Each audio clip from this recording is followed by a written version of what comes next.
Gang moving. Thank you, Jeremy. Good morning, everybody. Hope you had a great weekend. Really proud of the guys, excited about the win. Hard-fought win on the road. First time we've won 2 in a row to start the season since 08 and 09. Jeremy told me this morning it's the first time we've ever beaten 2 ACC opponents in the first 2 games. So that's something that these kids have accomplished. And both these games were really like openers. They were teams that we hadn't played before. Since we've been here, didn't play them last year. There were teams that had changed coordinators, had changed head coaches. We had a little bit more on Boston College than we did Syracuse, but because they had a couple of games, but they changed a lot of things coming into our ball game. So these young people on our team and our staff's been incredible to fight COVID and all the different changes that have occurred. Going on the road for the first time is different, and I'm really, really proud of them. So really excited about the win. Happy that we're in the top 10, understanding that early rankings don't make any difference. And I told them that. I said the good thing for you is that people have given you the respect that they feel like you should be there. The tough thing is you've got to earn it to stay. And that's very, very important going forward. And usually we improve the most from one week to the first week to the second week. This should be like our second week. And we're playing a team that we played last year that there's still a lot of unknowns for us, but at least it's an opportunity for us to get better. Players of the game for Boston College, for us against Boston College, Michael Carter was the offensive player of the week. Just had an amazing day. He's got such great vision. He took care of the ball. So he's the offensive player. A defensive player, so many great plays on defense, but Trey Morrison made the play to win the game.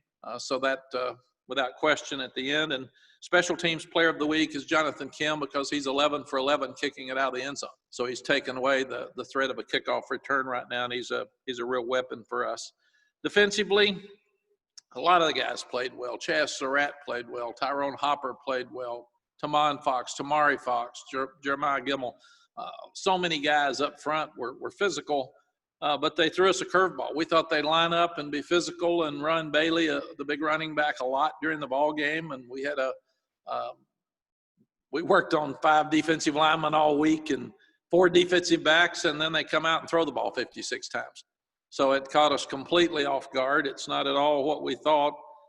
Jurkovic's an outstanding quarterback, and he's much better in our game than he was in the opening game with Duke or his second game with Texas State, even though he had a tremendous drive at the end of the game to win. But we hit him, and we tried to tackle him, and they say he's 225. I think he's more like 245. We could not tackle the guy, and he had a great presence of throwing the ball downfield while we were hanging all over him. And I can't imagine a better tight end in the country than Hunter Long. That guy got hit. He blocked. He covered punts. He was targeted about 20-something times and catches the ball a lot. So, but we need to tackle the quarterback when we get him in our grasp, and we need to force more turnovers on defense. I do think we did lose this game both times last year that we had it at Pittsburgh when we had to make a play at the end of the game and couldn't make it. At Virginia Tech, there's 6 overtimes. We had opportunities to win and we didn't make the play. So that's huge progress for us that we could win a tough game on the road where a lot of things didn't go our way. And again, Tyrone Hopper's the one that forced the quarterback out of the pocket for the 2-point play. He had to throw back across his body and made it an easier interception for Trey. So good for Tyrone Hopper. Offensively, the running backs did a super job. Javonte Williams had a couple of great blocks in protection. Maybe his biggest play of the game is when there's a sack fumble and the ball's going back to about the 40-yard line. There's 3 or 4 Boston College guys going ready to either scoop it and score or lay on it, and he goes between them and fights them off and gets the ball and enables us to have a chance to punt. So a lot of those plays they go unnoticed, but they're huge plays during the ball game. We felt like we've got to be more patient in our passing game for 2 weeks in a row. Last year, we had so many deep balls, and we just could score so quickly. And right now, people are backing off, and they're making us hold the ball longer, and we've got to get the ball out of our hands, and we've got to get the ball into people's hands more quickly and not have as many sacks. For instance, there's 7:46 left to go in the ball game. Someone was questioning play selection at times when we got in the down near the goal line. There's 7:46. We're on the plus 29 going in. We're 1st and 10. We're ahead 24-16. We've just got to score. We got a field goal puts them in trouble. A touchdown may end the ball game and kill some clock while we're doing it. We throw them 1st down, and everybody's griping, why did he throw the ball there? Because we're running the ball well. And what you look at, there was a jump call where you try to get them to get offsides, and then your center snaps the ball if they are. Well, they didn't get offsides. We snapped the ball, and we threw a fade, which would have been a run in that situation. So we've just got to be smarter as a group, and that was an error that was made that looks like it goes back to play selection. It really wasn't. It's something that's built into our plan that we didn't execute well. And then we go down and miss the field goal. It was a great kick, just a little bit to the left. It had the soccer curve on it. So, but we got to be more patient. We took care of the ball pretty well. We just had the one turnover where we got hit in the back because of a poor protection by a back, and that led to a turnover that led to points. Special teams, we said Jonathan Kim doing everything perfect on kickoffs. Ben Kiernan's doing the same. He punted the ball, directional punts, and kept it out of their hands. And they had done a good job with their punt returns. We didn't have much chance to have punt returns. I think we had 2. One of them was away from Daz, and we always want to catch it in the air, but that one they directional punted across the field, and we couldn't get to it. And the other one, we didn't do a good job of holding up their gunners. Their gunners played better than our hold-up guys, so we've still got to improve in that area. And then there were a couple that we went safe punt because we thought they might fake the punt. The fair catch rule on the kickoff, to me, is a poor rule that should be changed. It was put in for the right reason. The rules committee was worried about concussions on kickoff coverage and kickoff return because you're running 30, 40 yards and running into each other. So they wanted to have fewer kickoff returns. So they said, fair catch the ball, move it to the 25, which is a good rule. It's fair, and a lot of people are using it. Where you get a punt and you use a fair catch, if the punt hits the ground and rolls, that you get the ball where it ends up. On kickoff, it's a little bit different. If the ball, you call a fair catch and the ball hits the ground wherever you touch it, if it doesn't go in the end zone is where you get it. If you let the ball go in the end zone, it's a touchback. Well, it's a live ball. So what happened with Michael, their kicker had held the ball up 4 seconds a lot. They had a really good coverage team. So we decided on the deep kicks, we were going to fair catch the ball. Michael's one of our smartest players. He sees the kick. It's coming at him. It's high. He's got the fair catch signal up, and all of a sudden it fishtails and dies, and he can't get to it. And then it rolls back, and he touches the ball, and that's where they get the ball, which I thought changed the whole momentum of the ball game. It gave them some hope. It gave them some excitement. They had had trouble scoring, and it gave them a short field. So, but that's a rule to me that should be changed. If you're trying to discourage kickoff returns by fair catches, then treat it like a punt. If you call a fair catch, the ball's in the air, take it to the 25 if they want to fair catch it, and we'll have fewer returns. But that's something I will propose to the rules committee. Just doesn't come up very often because squibs are squibs and sky kicks are sky kicks, and this one was halfway in between and got us caught off guard. As a team, we had entirely too many penalties. They're a well-coached, disciplined team. They had 12. We had 10. Some officials call more penalties than others in a game. This was one where a lot were called. And the procedure, so you will know, is every Sunday we look at all the penalties and we decide what we think is a fair call. And we try to teach the players not to do it anymore based on that call. And then the second part of that is if we see one that we feel like should not have been called, we send that to the conference office because we want to know if they feel like it was a penalty, then we've got to start coaching things differently, and they will get back to us Tuesday or Wednesday on whether they think that the calls were fair or not. And the second thing I thought we really have got to do a better job of, that's a continuation of last year, is we've got to do a better job of forcing turnovers on defense. We're protecting the ball pretty well on offense, but we're not forcing turnovers. We just had the one interception on the 2-point play again, and there was a ball on the ground once we stripped from the quarterback and didn't get on it. So that's an area we can improve. Virginia Tech game, I'm number one, excited that we can have the families of our players there. We can have 3,500 fans that our administration's decided how to divide up between students and season ticket holders and fans, but so good, and to me, for mental health and just for parents to be able to see their sons play, and for family members to be able to see their sons play. And they didn't get to at Syracuse, and they didn't get to again at Boston College. And most of the parents came to the game against Syracuse and stood outside and waited, or they had to go find a place to watch the game. And I hate that for them. It's awful, but they will get to come this weekend, and the players will get the normal amount of tickets that they would have gotten before COVID for their families. So that's really, really positive. Justin Fuente is a friend of mine. He's done a tremendous job at Memphis, where I was calling his games when I was at ESPN, because they had a lot of Friday night games. And then I actually had one of his games where I did his pregame, halftime when they played up in D.C. against West Virginia. So I've known Justin a long time. I knew him as the offensive coordinator at TCU, in fact, when we worked against Gary Patterson a long time ago. He's done an outstanding job. They should be a top 10 team. They're really good. They're 2-0, and they've had a lot of people out. So that they are really underrated, and that shows you the fallacy of early season ratings in my estimation. Last year's game, 6 overtimes. The difference was they were much more physical than we were. We had 143 yards rushing, and we only were 9 of 21 on third downs, and we gave up 5 sacks. They rushed the ball last year against us for 254 yards. And now in the first 2 games this year, they've rushed for over 300 yards in both games. So this is good. We thought Boston College was going to be a physical game. Our players won't have to worry about a change in game plan from Virginia Tech.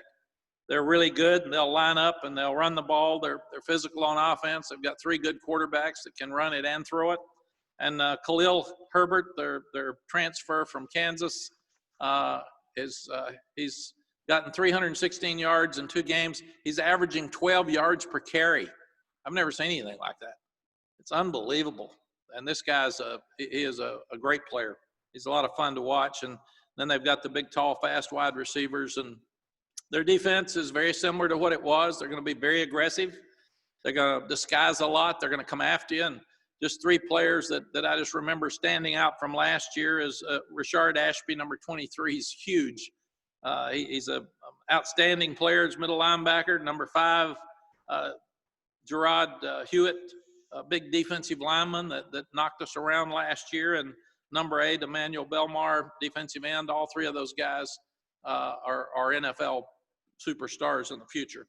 And they've got a lot of other guys on defense that'll be stars. But those are 3 guys that just I remember standing on the sideline watching them early in the game last year and being so impressed with their physical presence, much less the way they played with their aggressiveness. Any questions that I can answer? Okay, thanks, Coach. Just as a reminder, please use the raise hand function. And when you ask your question, please give your name and your media affiliation. We will begin today with Mike Barber. So Mike, go ahead. Morning, Coach. Mike Barber from the Richmond Times-Dispatch up in Virginia. You hit on Khalil Herbert. I'm curious, as you look at the running game for this Virginia Tech team, the offensive line included, what do you see that's making them so effective through 2 games? Number 1, Mike, you've got to have a great running back. We've had some great offensive lines with an average running back. We cuss the offensive line all the time. But when you've got a superstar back there, those guys can block less and get more. So he is a superstar. He's one of the best running backs in the country. He's not just good. And he's the difference to me and their team from this time last year. Justin wants to run the ball. They want to be physical, and he is perfect for them, and they're physical in the offensive line. But those great backs make those offensive linemen look much better than when you've got an average back. And if I could sneak in one more, how difficult is it to prepare for a defense when they've had a different play caller both games and different people in and out of the lineup? Mike, I don't think the play caller is as big a deal as people would make you think, because you work on the same stuff all the time. So they're going to do the same thing that the other defensive coordinator would have done, because that's who they are. And that's what they prepare for. And that would be us. If Jay Bateman couldn't call defenses, we'd be calling the same stuff. The guy might not be as experienced, and you might not have the right call at the right time sometime, but that's just COVID. That's what all of us are dealing with. It's more problematic for us not to know who's playing. And what we've got to do is figure that the guys that it's been 2 weeks that they've dealt with this stuff. You normally have a 14-day window for contact tracing and a 10-day window for COVID. So you figure they're all going to be back. So we just got to plan on being more like an opening game. And we may not have video on some of the guys, but they have done an absolutely amazing job of winning games under adverse conditions. That's just amazing that you can have that many players out and win 2 games.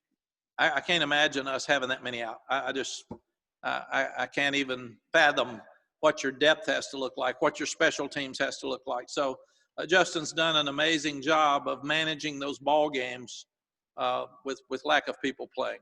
I figure they'll all be healthy for us. Thank you. Thank you. Okay, let's go over to David Teal. Mack, I work with Mike up at the Richmond Times-Dispatch. Small sample size, duly noted. You are allowing only 2 yards per rush, which ranks 3rd in the country.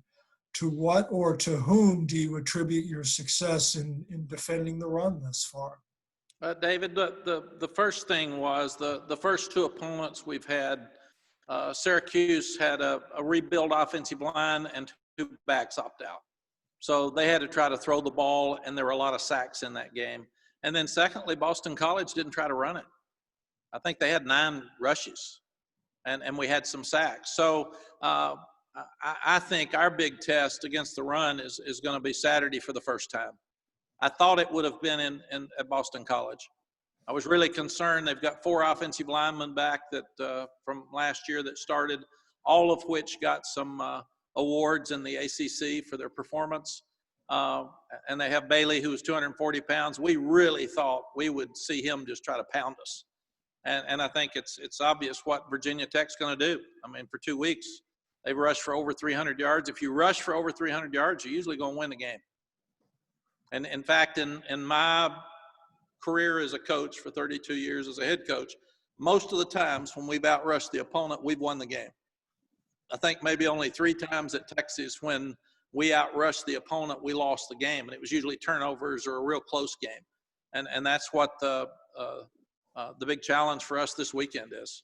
So, but I do think we're good on defense, but I think those stats are skewed because of who we've played in the first 2 weeks. Sure. Thank you. Thank you. All right, Dina King, you're up. Hey, Coach, you were talking about family. We know how important Miss Sally is to the football program. What was your thoughts on her not being able to attend the game Saturday, and how did she handle that? Dana, that was the first, that was the 3rd time in our 29 years together that she's missed a game. And one of them, she lost her brother and for a Nebraska game. Another one, she broke her leg and couldn't go to Ole Miss with us on the road. So it was tough. It was different because she's been there and she's around the players all the time. And you just don't think about it. But to her credit, she said that COVID's more important right now than anything else, and making sure that she stays safe for me, and that I stay safe. And if I got sick, she would be at home where she could put me upstairs and take care of me. And so we've been really, really careful. She doesn't let me get out very much. I don't go anywhere but over here and back home. And she just thought it was the smartest thing to do. I don't know if she'll do the same thing for Tallahassee or not. I haven't asked her yet, but that's her decision, and she wanted to do it. Now, what we are going to do is I'm buying 6 cutouts for our grandkids, and we're going to put them in the stadium this weekend. I told them that yesterday, and they were so excited. So I said, you all will be at every game now. So we're going to have you a good seat, a good presence, and I'll be able to wave at them before the game. Thank you. Thank you. All right, Andrew Jones, go ahead. Hey, Coach, you mentioned the passing game earlier. Sam hasn't completed anything downfield yet. Is that maybe something different that teams are doing to defend him, defend your passing game? Is it the receivers, maybe pass protection, or a combination of those things? No, I think the biggest thing, Andrew, is they're just backing off. And we were so good with the deep throw last year. And like your question, that's what the players are questioning. Why aren't we getting the deep ball? And we scored too quickly last year. So we have got to have more patience. We'll go 50 yards real fast and then mess something up because we're trying to hold the ball and wait for the deep winner. We have got to go back and understand a 4-yard play is a good play and understand that we're not going to be able to score as easily as we did last year. People have great respect for Sam now. People have seen us for a year. They understand that they're going to back off because we've got really good speed. So it's different. And what we've got to do is adjust. And after Syracuse, we said, well, we weren't patient enough. We tried to get too many deep balls. And after yesterday, we said, we aren't patient enough. We tried to get too many deep balls. And I said, wake up. Hey, it is what it is. New world. It's COVID 2020. They're playing us different. Let's adjust. Let's be smart. So it's time that we fix that this week. With that said, what is your evaluation of the pass protection that you guys had, especially Saturday against BC? Pass protection is always different. Me during a ball game, by and large, fans and media look at it and say, oh, 4 sacks is bad. Might be holding the ball too long. Might have been a coverage sack. Might have been somebody messing up on a twist up front, which happened early in the ball game. But the protection was better than it was perceived. We can't have the penalties. One of the downfields I'm having trouble finding, lineman downfield, but we did hold, and those really hurt us. If you get a sack or a holding penalty, most of the time it will disrupt your drive. They're like turnovers without costing you a field position. But those things are so hurtful. That's what we've got to stop. But I think the offensive line's played better than perceived in the first 2 games, considering that we didn't have Josh Azudu. Thank you. Thank you. All right, CL Brown, go ahead. Hi, Coach. CL Brown, News and Observer. I was wondering, what is it going to take, kind of piggybacking off of Andrew's question with the passing game, what is it going to take to get Daz Newsome more involved? Is it mainly he's been taken out of the deep game, so that's what's kind of led to him 3 catches early on, or is it something else? Phil Longo got a hard job. Everybody's a play caller in America. I've done that job, and everybody gets to call them on Monday after the games or right after the play. I would have run that. Oh, I wouldn't have thrown there. Well, no, I'm the fan now. I'm on the sideline saying, darn, Phil, what's that about, man? It was funny that the position that Daz plays was targeted a number of times Saturday. One time, Toe Groves was in the game because we're trying to get depth and keep people fresh. Another time, Josh Downs was in the game. Toe caught his and made 10 yards or so, and Josh's was a little underthrown, and he couldn't get the ball for the touchdown in the end zone. And then we had Daz with one other one. And then you've got Joffrey Brown, who did great. And then you've got De'Ami Brown, who did great. And then you got Bo Corrales. You got a lot of guys. And then you got Garrett Walston that's playing really well and blocked well. He needs to get more balls. And then you got 2 really good running backs. And then you got a quarterback that's scrambling for a good play. So we'd like for each one of them to get a bunch of touches every game, but there's only 1 ball. There's not 5. So what we've got to do is make sure. It's funny, when I was at Texas, everybody asked about the guy that didn't get the ball. They never asked about the guy that did get the ball. So, and at Syracuse, he didn't have a lot of touches, but he had the punt returns that were impactful in that game, so nobody said much about it. So I think the biggest thing we've got to do is just keep playing and throw to the open guy. And all of them are good. So we don't have to have Daz catching 10 balls to win a game. If Diami and Bo are catching 10 and Walston catches 4, then they'll start covering them, and then Daz will be more open. But I think there will be with our skill, CL, there will be somebody each week that we could say, why didn't you get him the ball more? I think that's just the kind of offense we are right now. Is they're all talented, and if you sit there and look at who you need to get it to, all of them, they're all really good. So it's a good problem to have, but it's one that our goal will be based on winning and not who gets the ball. Right. And I was curious too, Storm Duck came out of the game late on Saturday. I was wondering if is he okay? If that game would have gone on, could he have come back in the game? I was just curious what his status, if you could update us on his status. Okay, you heard Jeremy before the press conference. He will update you on all injuries every Saturday. Gotcha. Thanks. Seems to be what's happening across the country right now. If we're not going to know who our opponents are going to play, then we've got to be smarter with what we're doing. Fair enough. Thank you. Okay, JB Ricks, go ahead. Morning, Coach. Thanks for taking out the time. JB Ricks from Spectrum News 1. You and Chaz both mentioned after the win over Boston College that the team has this tendency of getting frustrated because they're not blowing opponents out, and it ends up showing itself on the field. This next opponent in Virginia Tech, is this the type of opponent that you and your coaching staff need, these players need to kind of wake them up to understand that this is like real football, this is ACC football, and any game can be won or lost on any given day?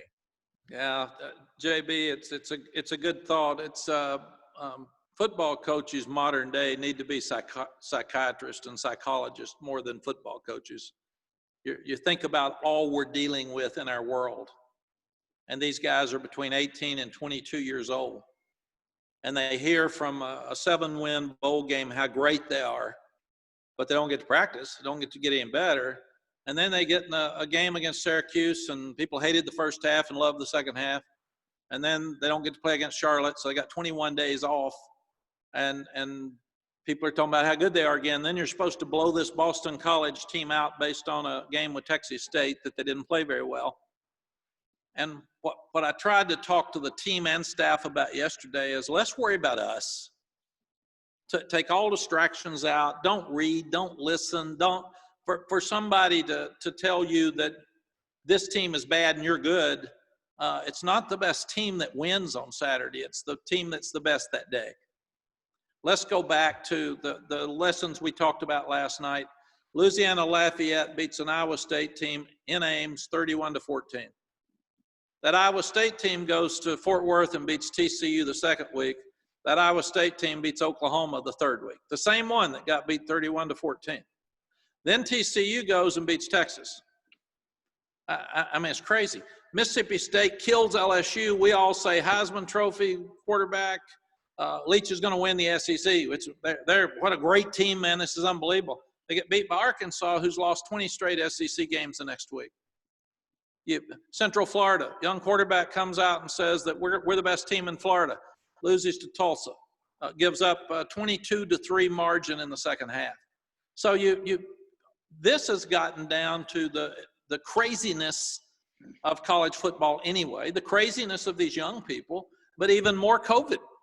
I mean, it's a weird world out there right now. So what our guys have to do is prepare every week to play the best team that they can possibly play, and play our best, and not worry about Virginia Tech, not worry about Boston College, not worry about Syracuse, because they're going to play better against us right now, because we've gone from a team that won 2 games 2 years ago to a team right now that's in the top 10.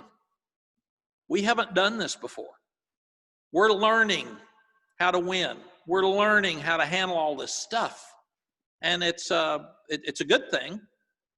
It's like having Daz and too many good players, figuring out who to throw to. It's a good thing, but there are issues that have to be dealt with, and that's what we're doing. We're talking to our guys about just play, and just play your best. Thank you, Coach. And don't watch that scoreboard. Leave that scoreboard alone. Just don't look up. till the game's over. All right, Greg Barnes, go ahead. Hey, Mack, with regard to the kickoff situation in Boston on Saturday, was there any confusion on Michael's part about what he should have done in that role, or was it just a matter of the ball nosediving on him? I don't think so, Greg. Michael's smart. We worked on those things all week. Javon's really doing a good job with our special teams, and I think it just nosedived. I think it was, and nobody's ever seen that happen before. It's so weird and so unique that but I think the guy kind of missed it. I think it might have been called as a squib kick, and he just got under it too much, and it got too high, and then it started like a knuckleball, and it just dived. But I trust Michael as much as anybody on this team. So it's just a weird one. Thank you. Thank you. All right, let's go over to Brendan Marks. Hey, Mack, thanks for taking the time. You mentioned wanting to see the defense create more takeaways, turn the ball over a little bit more. Is there anything that you or Bateman can do to sort of stimulate that, or is that something that just comes as guys have been playing together, taking more time and sort of getting into more of a regular rhythm without some of those layoffs? Yeah, Brandon, they usually come in bunches. When you get one, you get excited, then you get a bunch of them. And with 21 days off, when you're not tackling live in practice, it's harder to strip. We're constantly talking to the guys about tipping it and stripping it.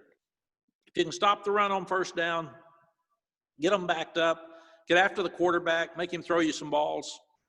I was disappointed in our secondary that there were 56 balls thrown and we intercepted one. There were other balls that we should have broken on and gotten our hands on. We should have fought more far. I really thought we should have done a better job of intercepting balls than we did. But it's obviously a simpleton thought that a head coach would say, let's get more turnovers. Well, yeah. But it's easy to say, okay, you guys, turn it over. Start getting them. And they look at me like, I'm trying, man. I'm trying. So I do think the more confidence we get, the more we'll have more guys around the ball, and that's when you strip one out and get it. We had the ball on the ground. I thought we could have gotten it. We didn't get it. That would have given us 2-1 advantage in turnovers because the offense took care of the ball. But it's definitely something that if we're going to be good, we're going to have to start forcing more turnovers than we did last year or than we have in the first 2 weeks.